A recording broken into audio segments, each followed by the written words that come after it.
3-4च्या दरम्यान उत्तर महाराष्ट्राकडे पुन्हा हेच या स्वरूपाचा पाऊस पडणार आहे। ओढे नदी नाले वाहणारा पाऊस पडणार आहे, मुसळधार पडणार आहे, अतिवृष्टी होणार आहे।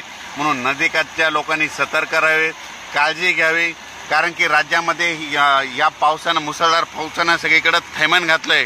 म्हणून हा अंदाज सर्व शेतकऱ्यांना लक्षात येतात। राज्यात एकंदरीत परिस्थिती पाहिजे तर पूर्व विदर्भ, आज पूर्व विदर्भात तिकडल्या भागामध्ये वर्धा, नागपूर, भंडारा, गोंदिया तिकडल्या भागामध्ये तिकडल्या पावसाचा जोर उसळ आणि पश्चिम विदर्भ आणि मराठवाड्यातला जोर मात्र आज 2 तारखेपर्यंत असाच राहणार आहे। म्हणून हा अंदाज लक्षात येतात। हा पाऊस लगेच आज काय होणार आहे की जालना, नगर तसेच असा करत करत नाशिककडे जाणार आहे। म्हणून नाशिककडच्या शेतकऱ्यांना एक विनंती, नदीकाठच्या लोकांनी सतर्क करावे।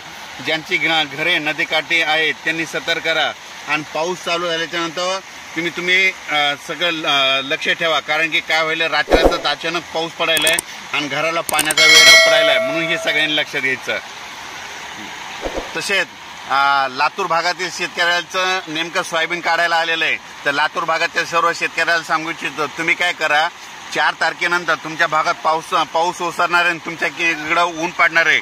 त्याच्यामुळे तुम्ही काय करा, 4 तारखेच्या नंतर तुम्ही आलेले सोयाबीन काढा, लगेच वाळल्याच्या नंतर ते लगेच झाकून ठेवावे।